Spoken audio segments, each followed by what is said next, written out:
இந்த வெயின்ஸில் ஏற்படுற பிரச்சனைகள் தான் வேரிகோஸ் வெயின்ஸ் அப்படின்றது. யாருக்கு வரலாம், என்ன காரணத்தினால வரலாம்? இன்னொரு வகையில் நம்மளுக்கு செய்கிற வேலைகள்னால வரலாம். என்ன மாதிரி வேலை சார்? இரத்த நாள நோய் டயபெட்டிக் பேஷண்ட்ஸ்க்கு வேறு மாதிரி வரும். அதாவது எப்படின்னா, நான் இப்போ ஏற்கனவே சொன்ன மாதிரி வெயின்ஸ் ஆர்ட்ரிஸ்ன்னு சொன்னேன். ஸோ இந்த டயபெட்டிக் பேஷண்ட்ஸ்க்கு ஸோ வந்து பெண்களுக்கு ப்ரெக்னன்சி டயத்தில் வேரிகோஸ் வெயின்ஸ் வர்றதுன்றது ஒரு வகையான வேரிகோஸ் வெயின்ஸ் அப்படின்றது முழுக்க ஒரு செயல்பாட்டு நோயின்னு சொல்லுவோம். அது என்ன செயல்பாட்டு நோய்?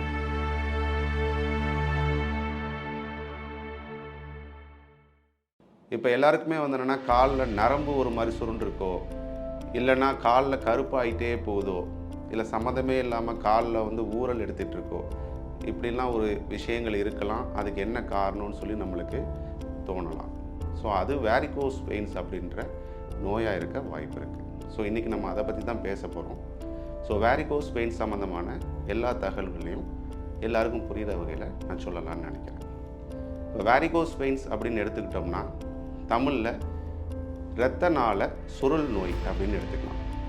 அதாவது நம்மளுக்கு உடம்பில் ஆர்ட்ரிஸ், அதாவது தமனி அப்படின்னு சொல்லுவோம் தமிழில், வெயின்ஸ் சிரைன்னு சொல்லுவோம். இதயத்திலிருந்து பிற பாகங்களுக்கு ரத்தத்தை எடுத்துகிட்டு போகிறது தமனி, பிற பாகங்களிலிருந்து இதயத்துக்கு எடுத்துகிட்டு போகிறது சிரை. இது கால்லையும் இருக்குது. ஸோ காலில் இந்த சிரை வெயின்ஸ் அப்படின்னு நம்ம சொல்லுவோம். இந்த வெயின்ஸில் ஏற்படுற பிரச்சனைகள் தான் வேரிகோஸ் வெயின்ஸ் அப்படின்றது. ஸோ இப்போ இது யாருக்கு வரலாம், என்ன காரணத்தினால வரலாம் அப்படின்னு எடுத்துக்கிட்டோம்னா, அதை மூணாக நம்ம பிரிச்சுக்கலாம். வேரிகோஸ் வெயின்ஸ் பரம்பரை, அதாவது ஜெனட்டிக்னு சொல்லுவோம், பரம்பரையாக நம்மளுக்கு வரலாம்.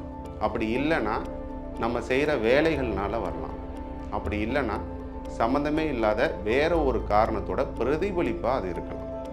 ஸோ ஜெனட்டிக், என்னோடய அப்பாவுக்கு இருந்துச்சு, என்னோடய தாத்தாவுக்கு இருந்துச்சு, சுருண்டு இருந்துச்சு, நான் பார்த்துருக்கேன், எனக்கு வர வாய்ப்புகள் இருக்குது.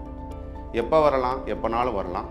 நம்மளோட அந்த வெயின்ஸ், அந்த சிரைன்னு சொல்கிறக்கூடிய அந்த வெயின்ஸோட தளர்வு நிலையை பொறுத்து, அது எவ்வளோ சீக்கிரம் தளருதோ அதை பொறுத்து அந்த வேரிகோஸ் வெயின்ஸ் நம்மளோட வயசில் வரலாம். 20 வயசுலேருந்து 40, 50 வயசு எப்போனாலும் வரலாம். இன்னொரு வகையில் நம்மளுக்கு செய்கிற வேலைகள்னால வரலாம். என்ன மாதிரி வேலை சார்? ரொம்ப நேரம் நின்றுக்கிட்டே இருக்கிற மாதிரி வேலைகள், அதிகமாக பளு தூக்குற மாதிரி வேலைகள். இந்த மாதிரி வேலைகள் நம்ம செய்கிறது மூலமாக நம்ம உடம்புல, நம்ம வயிற்று பகுதியில் அழுத்தம் ஏற்படும். அந்த மாதிரி அழுத்தம் ஏற்படுறது நேர காலுக்கு தான் டிரான்ஸ்மிட் ஆகும், அதாவது காலுக்கு தான் பரவும். அந்த மாதிரி பரவும் போது இந்த திரைன்ற வெயின்ஸு தான் அதை வந்து சரி செய்ய பார்க்கும். இந்த சரி செய்கிறது ரொம்ப நாள் போக போக போக போக அதோட இயல்பு மாறி, அதனால் இயலாமையாகி, அதனால் உருவாகிறது தான் வேரிகோஸ் வெயின்ஸ். அப்போ எனக்கு நான் நின்றுக்கிட்டே வேலை செய்கிறேன் சார், எனக்கு வந்து வந்துருமா? வர வாய்ப்பு இருக்குது. கண்டிப்பாக வருமா? அது உறுதியாக சொல்ல முடியாது. உங்களோட அந்த இரத்த குழாயோட கடினத்தன்மையை பொறுத்து அது மாறுபடும். ஆனால் வர்றதுக்குரிய வாய்ப்பு ரொம்ப அதிகம். ஸோ வேறு யாருக்கு வரலாம்? இப்போ சில பேருக்கு வந்து வயிற்றில் வேறு கட்டி எதுவும் உருவாகலாம், அதாவது கேன்சர் கட்டின்னு சொல்லுவோம். ஸோ அந்த மாதிரி கட்டி உருவாகலாம், இல்லை வேறு ஏதாச்சும் காரணங்கள் ஏற்படலாம். அதன் மூலமாக வயிறுக்குள்ளே இருக்கிற அழுத்தம் அதிகமாகி அதோட பிரதிபலிப்பாக கீழே வேரிகோஸ் வெயின்ஸ் அப்படின்ற நோய் வரலாம். ஸோ இந்த மாதிரி 3 வகையாக வேரிகோஸ் வெயின்ஸ் எதனால் வருதுன்றதை நம்ம தெரிஞ்சுக்க வேண்டியிருக்கு. சரி சார், எனக்கு வேரிகோஸ் வெயின் வராமல் இருக்க நான் என்ன செய்யணும்? இப்போ நான் வந்து நின்றுக்கிட்டே இருக்கிற மாதிரி வேலையில் தான் ஈடுபட்டிருக்கேன், எனக்கு வேறு வழி இல்லை, ஆனால் நான் வேரிகோஸ் வெயின் வரக்கூடாது, நான் என்ன செய்கிறது? எல்லா பரம்பரையான ஆட்களுக்கும் உண்டு, எனக்கு வரக்கூடாது, என்ன செய்கிறது? ஸோ வேரிகோஸ் வெயின்ஸ் வர்றதுக்கு முக்கியமான காரணம் ரொம்ப நேரம் நின்றுக்கிட்டு நம்ம அந்த இதுக்கு அழுத்தம் கொடுக்கறது தான். ஸோ அதை முடிஞ்ச அளவுக்கு தவிர்க்கணும். தேவையற்ற நிற்கிற சூழ்நிலையை தவிர்க்கணும். தேவையில்லாமல் நான் நிற்க போகிறேன் அப்படின்ற ஒரு விஷயம் இருக்கக்கூடாது. இப்போ எக்ஸாம்பிளுக்கு ஒரு போலீஸ்மேன் எடுத்துக்கலாம், ஒரு செக்யூரிட்டி பர்சன்ஸ் எடுத்துக்கலாம். அவங்களோட வேலை நிற்கிற மாதிரி இருந்துச்சுன்னா அந்த நிற்கிற நேரங்களை தவிர மற்ற நேரங்களில் தேவையில்லாமல் நிற்கிறத அவாய்ட் பண்ணணும். இது மொதல் விஷயம். 2வது விஷயம், இதுக்குன்னு பர்டிகுலராக சாக்ஸ் இருக்குது. வழக்கமான சாக்ஸ் இல்லாமல் இதுக்குன்னு ஸ்பெஷலாக சாக்ஸ் இருக்குது. அந்த சாக்ஸை அவங்க வழக்கமாக இந்த மாதிரி தொழில் நேரங்களில் போட்டுக்கிறது ரொம்பவும் அவசியம். முடிஞ்ச அளவுக்கு வந்து தேவையில்லாமல் வெயிட் அதிகமாக தூக்குறத அவாய்ட் பண்ண வேண்டியது ரொம்ப அவசியம். இதுக்கு அடுத்தபடியாக அவங்க தினமும் சாக்ஸ் போட்டுக்கிட்டு ஒரு ஃபிசிக்கல் ஆக்டிவிட்டி, அதாவது நடைப்பயிற்சி ஏதாச்சும் பண்ணலாம், இல்லை வேறு ஏதாச்சும் ஸ்போர்ட்ஸ் இன்வால்வ் ஆகலாம். எக்ஸப்ட் வெயிட் லிஃப்டிங், ஜிம்முக்கு போய் வெயிட் அதிகமாக தூக்குற மாதிரி விஷயங்களை தவிர மற்றபடி எந்த ஸ்போர்ட்ஸ்னாலும் சாக்ஸ் போட்டுக்கிட்டு அவங்க பண்ணலாம். ஸோ இந்த மாதிரி பண்ணுறது மூலமாக அந்த மரபணு சம்மந்தமாக தன்மை இருக்கிறவங்களும் சரி, வேலை சம்மந்தமாக பாதிப்பு உருவாக வாய்ப்பு இருக்கிறவங்களும் சரி, இதிலிருந்து தப்பிக்கிறதுக்குரிய வாய்ப்பு ரொம்ப அதிகம். இது இல்லாமல் அந்த 3வது தரப்பட்ட விஷயம், அதாவது வேறு பிரச்சனைக்கு காரணமாக இது பிரதிபலிப்பாக வரும்போது அந்த பிரச்சனையை நம்ம வந்து சரி செய்யும். அதாவது இப்போ வயிற்றில் கேன்சர் கட்டி இருக்குன்ற பட்சத்தில் அந்த கேன்சர் கட்டிக்குரிய ட்ரீட்மெண்ட் பார்த்து அதை அகற்றுறதுக்குரிய வழிகள் செய்கிறது மூலமாக இந்த வேரிகோஸ் வெயின்ஸ் தன்னால் மறைஞ்சு போகிறதுக்கு வாய்ப்பு அதிகம். ஸோ இது வராமல் இருக்கிறதுக்குரிய விஷயங்கள். இப்போ வேரிகோஸ் வெயின்ஸ் வந்துருச்சு சார் எனக்கு, நான் அதை எப்படி எடுத்துக்கிறது, எப்படி கண்டுபிடிக்கிறது, அதுக்கு நான் என்ன மாதிரி ட்ரீட்மெண்ட் பண்ணுறது, எப்போ நான் டாக்டரை பார்க்குறது, இந்த மாதிரி கேள்விகள் எல்லார்ட்டையும் இருக்கும். இப்போ வேரிகோஸ் வெயின்ஸ் ஒன்ஸ் வந்துருச்சு அப்படின்னா நம்ம கண்ணில் பார்த்தாலே தெரிய போகுது. நரம்புகள் வந்து வழக்கமாக இல்லாமல் சுருண்டு சுருண்டு பெருசாக இருக்க போகுது. இல்லை சிலந்தி மாதிரின்னு சொல்லுவோம், அதாவது சிலந்தி மாதிரி அங்கங்கே வந்தேன்னா நரம்புகளே தெரியும். ஸோ இந்த மாதிரி இருக்கும்போது நீங்கள் ஒரு இரத்த நாள அறுவை சிகிச்சை நிபுணரை அணுகுனீங்கன்னா அவங்க எந்த அளவில் அது இருக்குது அப்படின்றத அளவுபடுத்தி அந்த அளவுக்கு ஏற்ற மாதிரி உங்களுக்கு ட்ரீட்மெண்ட்கள் சொல்லுவாங்க. இப்போ என்ன மாதிரி ட்ரீட்மெண்ட் இருக்குது அப்படின்றத தெரிஞ்சுக்கிறது மூலமாக எப்போ நம்ம அதை ட்ரீட்மெண்ட் பண்ணலான்னு வச்சுக்கலாம்.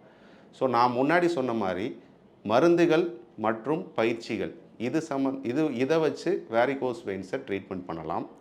இதை தவிர வந்து ஆப்ரேஷன் அப்படின்ற மாதிரி இருந்துச்சுன்னா நுண்துளை அறுவை சிகிச்சை அந்த மாதிரி வச்சு நம்ம வேரிகோஸ் வெயின்ஸை ட்ரீட் பண்ணலாம். ஸோ இது யாருக்கு என்ன அப்படின்றத நம்ம கொஞ்சம் கலந்து டாக்டரும் சரி பேஷண்ட்டும் சரி கலந்து அந்த இடத்துல பேசி அந்த இடத்துல நோயாளியோட தன்மை எப்படி இருக்குன்றதை தெரிஞ்சுக்கிறது மூலமாக டாக்டரால் அந்த பேஷண்ட்டுக்கு ஒரு அட்வைஸ் கொடுக்க முடியும். இப்போ மருந்துகள் மற்றும் அந்த ஸ்டாக்கிங்ஸ் இந்த மாதிரி வந்து என்னென்னா ட்ரீட்மெண்ட் பண்ணுறதுன்னா ரொம்ப ஆரம்ப கட்டமாக இருக்கிற வேரிகோஸ் வெயின்ஸ்க்கு மட்டும்தான் நம்மளால் பண்ண முடியும்.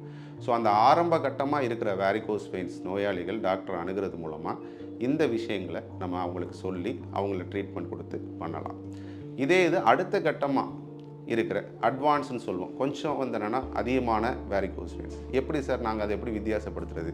நரம்பு சுருள் ரொம்ப பெருசாக பாம்பு உள்ள சுருண்டு இருக்கிற மாதிரி இருக்கிற இவங்க, இல்லைன்னா அதன் விளைவாக வர்ற கால் வலி, பாதம் வந்து என்னென்னா வலிக்கிறது, பின்னங்கால் வந்து வலிக்கிறது, இந்த மாதிரி ஒரு சூழ்நிலை இருக்கிறவங்க, கணுக்கால் பாதம் இதிலலாம் கருப்படைஞ்சு போகிறவங்க, இல்லைன்னா அதில் புண்ணு வந்து அந்த புண்ணு ஆறாத புண்ணாக இருக்கிறவங்க.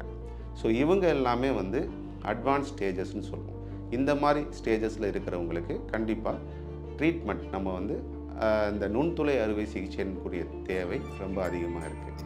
சரிங்க சார், நான் இப்போ வேரிகோஸ் வெயின்ஸ்க்கு இந்த அலோபதி ட்ரீட்மெண்ட் தவிர மற்ற ட்ரீட்மெண்ட்கள் நாங்கள் பார்க்குறோம், நாட்டு வைத்தியங்கள் இந்த மாதிரி நிறையா பார்க்குறோம், அதோட தன்மை எப்படி இருக்கும், அதோட விளைவுகள் எப்படி இருக்கும் அப்படின்னு எடுத்துக்கிட்டோம்னா வேரிகோஸ் வெயின்ஸ் அப்படின்றது முழுக்க ஒரு செயல்பாட்டு நோயின்னு சொல்லுவோம். அது என்ன செயல்பாட்டு நோய்? இது வந்து என்னென்னா கிருமினால் வரல, இது வந்து என்னென்னா உடம்புல ஏற்படுற மாற்றங்கள், நுண் மாற்றங்கள்னால வரல. இது நம்மளோட செயல்பாடுகள், நான் அன்றாட வாழ்க்கையில் எப்படி இருக்கேன் அதை பொறுத்து இருக்கிற நல்ல விஷயம் தளர்ந்து போகிறனால வருது. ஸோ அந்த தளர்வாக ஆனது திருப்பியும் நார்மலாக பழையபடி வந்து வருமா அப்படின்னா வராது. அதை நம்ம ஏற்றுக்கணும். ஸோ அப்போ வராத ஒரு விஷயத்தை நம்ம திருப்பி வருன்ற மாதிரி சொல்கிற ட்ரீட்மெண்ட்டுகள் அது என்னென்னாலும் ட்ரீட்மெண்ட்டாக இருக்கலாம். நம்ம அது மேலே தைலம் தடவுற மாதிரி இருக்கலாம், அது மேலே பச்சையில் தடவுற மாதிரி இருக்கலாம், இல்லை அதுக்காக மாத்திரை சாப்பிட்ற மாதிரி இருக்கலாம். அந்த குண்டாக பெருசாக சுருண்டு போன நரம்புகள் திருப்பியும் நார்மல் நரம்பாக பழைய நரம்பாக மாறும் அப்படின்ற ஒரு ட்ரீட்மெண்ட் வந்து அறிவியல் பூர்வமாக ஏற்றுக்கப்படவில்லை. ஏன்னா அது நடக்க வாய்ப்பில்லை. ஒரு விஷயம் பழுதுபட்டுருச்சு அப்படின்னா அந்த பழுது அகற்றுறது தான் முக்கியமான வைத்தியம். ஸோ அதை நோக்கி எந்த வைத்தியம் இருக்கோ அந்த வைத்தியம் தான் பிரயோஜனமான முடிவுகளை தரும், நல்ல பிரயோஜனமான ரிசல்ட்ஸை தரும். ஸோ அந்த வகையில் நம்ம பார்க்கும்போது நாட்டு வைத்தியங்கள் வேரிகோஸ் வெயினுக்கு பிரயோஜனப்படுறதுக்கு வாய்ப்பு ரொம்ப கம்மி. அப்போ வேரிகோஸ் வெயினுக்கு முக்கியமான ட்ரீட்மெண்ட் ஆரம்ப கட்டத்தில் மருந்து மாத்திரைகள், சாக்ஸுன்றதை ரொம்ப முக்கியமாக எடுத்துக்கணும். ஸோ அது பிற்பட்ட அட்வான்ஸாக இருக்கிற ஸ்டேஜஸில் நுண்துளை அறுவை சிகிச்சை. சார் நுண்துளை அறுவை சிகிச்சைன்னு சொல்கிறீங்க, அது என்ன அப்படின்னு நீங்கள் கேட்டிங்கன்னா, நுண்துளை அறுவை சிகிச்சை அப்படின்றது சின்ன ஹோல் மூலமாக, முன்னாடி வேரிகோஸ் வெயினுக்கு அலோபதியில் ஆப்ரேட்டிவ் சர்ஜரின்னு சொல்லுவோம். அதாவது வழக்கமான ஆப்ரேஷன்லாம் அந்த சிசேரியன் ஆப்ரேஷன் எல்லாருக்கும் தெரிஞ்ச ஆப்ரேஷன், அந்த மாதிரி திறந்து பண்ணுற ஆப்ரேஷன் நடந்துட்டு இருந்தது. இப்போ அந்த ஆப்ரேஷன் எல்லாத்தையுமே நம்ம தவிர்த்துட்டு நுண்துளை அறுவை சிகிச்சை மூலமாக ட்ரீட்மெண்ட் கொடுத்துட்ருக்கோம். ஸோ நுண்துளைனா சின்ன ஹோல் மூலமாக தான் போடுவோம். அந்த ஹோல் எந்த அளவுக்கு அப்படின்னு நம்ம இருந்தால், நம்மளுக்கு அன்றாட என்னென்னா தொந்தரவு கொடுக்கும்போது போய் டாக்டர்கிட்ட போடும்போது ஒரு ஊசி குத்துவாங்க. அந்த ஊசி குத்துறப்ப என்ன மாதிரி ஒரு ஹோல் கிடைக்குதோ அந்த ஹோல் மூலமாக நம்ம போய் அதை நரம்புகள் வழியாக போய் செய்கிறோம். ஸோ அந்த மாதிரி செஞ்சு பண்ணுற ட்ரீட்மெண்ட் தான். அப்போ தையல் இருக்குமா? இருக்காது. வலி இருக்குமா? இருக்காது. அப்போ நான் ஆப்ரேஷன் முடிச்சதுக்கப்புறம் என்னோடய அன்றாட வேலைகளை உடனே நான் செய்ய முடியுமா? கண்டிப்பாக செய்ய முடியும். அந்த அளவுக்கு நம்மளால் ஒரு வேரிகோஸ் வெயினுக்குரிய ட்ரீட்மெண்ட்டை நுண்துளை அறுவை சிகிச்சை மூலமாக சிறப்பாக செய்ய முடியும். ஸோ இதுக்கு நம்ம லேசர் கதிர்வீச்சை பிரயோஜனப்படுத்தி நம்ம செய்கிறோம். ஸோ இது வேரிகோஸ் வெயின் சம்மந்தமான ஒரு முழுமையான ஒரு கண்ணோட்டம். இதில் வேரிகோஸ் வெயின்ஸை நான் ட்ரீட்மெண்ட் பண்ண வேணான்னு நினைக்கிறேன், நான் அப்படியே விடணும்னு நினைக்கிறேன் அப்படின்னா அதனால் என்னென்ன மாற்றங்கள் வரும்? ஏற்கனவே நான் சொன்ன மாதிரி வலி கொடுக்கறது, கால் வீக்கம் கொடுக்கறது, புண்ணாகிறது, இதை தாண்டி இன்னும் சில பாதிப்புகள் வரலாம். அது மோசமான பாதிப்பாக இருக்கும். அது என்ன பாதிப்பு அப்படின்னா, அந்த சுருண்ட நரம்புகள் பெருசாக வீக்கமாக இருக்கிறனால அதுக்குள்ளே இரத்த உறைவு ஏற்படலாம். அந்த இரத்த உறைவு காலில் இந்த இரத்த நாளங்களை தவிர பிரதான இரத்த நாளங்கள்னு சொல்லுவோம், அந்த இரத்த நாளங்களுக்குள்ளே பரவிருச்சு அப்படின்னா அது டிவிடி, அதாவது டீப் வெயின் த்ராம்போசிஸ், இரத்த நாள உறைவு நோய் அப்படியே மாற வாய்ப்பு இருக்குது. அந்த இரத்த நாள உறைவு நோய் நம்மளோட பிரச்சனையை இன்னும் மோசமாக ஆக்கிறதுக்குரிய வாய்ப்பு இருக்குது. இது எல்லாருக்கும் நடக்குமானா நடக்காது, ஆனால் யாருக்கும் நடக்குன்றதை நம்ம யாராலையும் கணிக்க முடியாது. அதனால் வேரிகோஸ் வெயின்ஸ் இருக்கிறவங்க சீக்கிரமாக அவங்களோட நோய்க்கு ட்ரீட்மெண்ட் எடுத்துக்கிட்டாங்கன்னா அவங்களுக்கு சுத்தமாக அதிலேருந்து மொத்தமாக மீண்டு வர்றதுக்குரிய வாய்ப்பு ரொம்ப ரொம்ப அதிகம். இரத்த நாள நோய் டயபெட்டிக் பேஷண்ட்ஸ்க்கு வேறு மாதிரி வரும். அதாவது எப்படின்னா, நான் இப்போ ஏற்கனவே சொன்ன மாதிரி வெயின்ஸ் ஆர்ட்ரிஸ்ன்னு சொன்னேன். ஸோ இந்த டயபெட்டிக் பேஷண்ட்ஸ்க்கு ஆர்ட்ரிஸும் பாதிக்கப்படுறதுக்குரிய வாய்ப்பு ரொம்ப அதிகம். ஸோ டயபெட்டிக் பேஷண்ட்ஸ்க்கு வேரிகோஸ் வெயின்ஸ் வருமா? கண்டிப்பாக வரும். ஸோ டயபெட்டிக் பேஷண்ட்ஸ்க்கு வேரிகோஸ் வெயின்ஸ் வரும்போது அதை இன்னும் நுணுக்கமாக நம்ம ஆராய்ந்து அதுக்கு ட்ரீட்மெண்ட் பார்க்க வேண்டிய தேவை ரொம்ப அவசியம். ஏன்னா இந்த டயபெட்டிக் பேஷண்ட்ஸ்க்கு வர வேரிகோஸ் வெயின்ஸ் ஆறாத புண், இதுக்கு பின்னாடி அந்த ஆர்ட்ரிஸ் அப்படின்ற அந்த தமனியில் எதுவும் பிரச்சனை இருக்கான்றதை நம்ம முதல்ல கவனிக்க வேண்டியிருக்கும். சப்போஸ் அந்த தமனிலையும் அவங்களுக்கு பிரச்சனை இருக்குன்ற பட்சத்தில் அதுக்குரிய ட்ரீட்மெண்ட்டையும் சேர்த்து பார்க்க வேண்டிய தேவை கண்டிப்பாக இருக்குது. ஸோ டயபெட்டிக் பேஷண்ட்ஸ் இருக்காங்க, அவங்களுக்கு வேரிகோஸ் வெயின்ஸ் இருக்குது, அவங்க ரொட்டீனாக ஒரு வேரிகோஸ் வெயின்ஸ் ட்ரீட்மெண்ட் எடுத்துக்க போகிறாங்க அப்படின்ற மாதிரி இருந்துச்சுன்னா அதற்கு முன்னாடி அவங்களுக்கு அந்த ஆர்ட்ரிஸ் தமனின்னு சொல்கிறதுல எதுவும் பிரச்சனை இருக்கான்றதை தெளிவுபடுத்த வேண்டிய அவசியம் ரொம்ப அதிகம். அப்படி இல்லைன்ற பட்சத்தில் வேரிகோஸ் வெயின்ஸ் ட்ரீட்மெண்ட் இன்னும் மோசமான விளைவுகளை கொடுக்க வாய்ப்பு இருக்கலாம். ஸோ பெண்களுக்கு ப்ரெக்னன்சி டயத்தில் வேரிகோஸ் வெயின்ஸ் வர்றதுன்றது ஒரு வகையான வழக்கமான ஒரு விஷயம். ஒரு 30-40% பெண்களுக்கு வருதுன்னு சொன்னால் கூட அதை ஏற்றுக்கிற மாதிரி தான் இருக்கும். ஸோ அந்த மாதிரி பெண்கள் என்ன செய்கிறது? வழக்கமாக பெண்களுக்கு அந்த பிரசவ காலம் முடித்ததுக்கப்புறம் அந்த வேரிகோஸ் வெயின்ஸ் தன்னால் சரியாக போயிடும். ஸோ அந்த பெண்கள் பார்த்திங்க அப்படின்ற மாதிரி இருந்துச்சுன்னா அதுக்கு அடுத்த ஸ்டேஜஸில் நம்ம அந்த மரபணு சம்மந்தமாக வேரிகோஸ் வெயின்ஸ் வரும் அப்படின்ற மாதிரி ஒரு சூழ்நிலை இருக்கிறவங்கள மாதிரி நம்ம எடுத்துக்கணும். ஏன்னா அவங்களுக்கு வேரிகோஸ் வெயின்ஸுக்குரிய பாதிப்பு வர்றதுக்குரிய வாய்ப்பு அதிகம். அப்போ அந்த பெண்கள் என்ன பண்ணணும்? பிரசவத்துக்கு அப்புறம் அவங்க வெயிட்டை மெயின்டைன் பண்ணிக்கணும், வெயிட் அதிகமாகாமல் பார்த்துக்கணும், ரொம்ப நேரம் நிற்கிற மாதிரி விஷயங்களை அவாய்ட் பண்ணிக்கணும், ஸ்டாக்கிங்ஸ் போடுறதுக்குரிய சூழ்நிலையை உருவாக்கிக்கணும். இந்த மாதிரி அவங்க இருக்கும் பட்சத்தில் அந்த வேரிகோஸ் வெயின்ஸ் அதிக அளவில் ஆகாமல் இருக்கிறதுக்கும் அது மறைஞ்சு போகிறதுக்கும் வாய்ப்பு அதிகம். ஸோ வேரிகோஸ் வெயின்ஸ் எடுத்துக்கிட்டோம் அப்படின்ற மாதிரி இருந்தால் இப்போ நான் சொன்ன விஷயங்களை தவிர இன்னும் சில காரணங்கள்னாலையும் இருக்கலாம். நம்மளால் தவிர்க்க முடியாத காரணம் அப்படின்னு சொன்னோம்னா ரொம்ப உயரமாக வளர்ந்துருக்குது. ஒருத்தர் ரொம்ப உயரமாக வளர்ந்தாருன்னா அவருக்கு வேரிகோஸ் வர்றதுக்குரிய வாய்ப்பு உண்டு. அதே மாதிரி இது நம்மளால் தவிர்க்க முடியாத காரணம். ஆனால் தவிர்க்கிறதுக்குரிய காரணம் அப்படின்னா ரொம்ப எடை அதிகமாகிறது. ஸோ சிம்பிளாக சொல்லணும் அப்படின்ற மாதிரி இருந்தால் வேரிகோஸ் வெயின்ஸ் வந்து ப்ரெஷர் ரிலேட்டட் இஷ்யூ மாதிரி கூட எடுத்துக்கலாம்.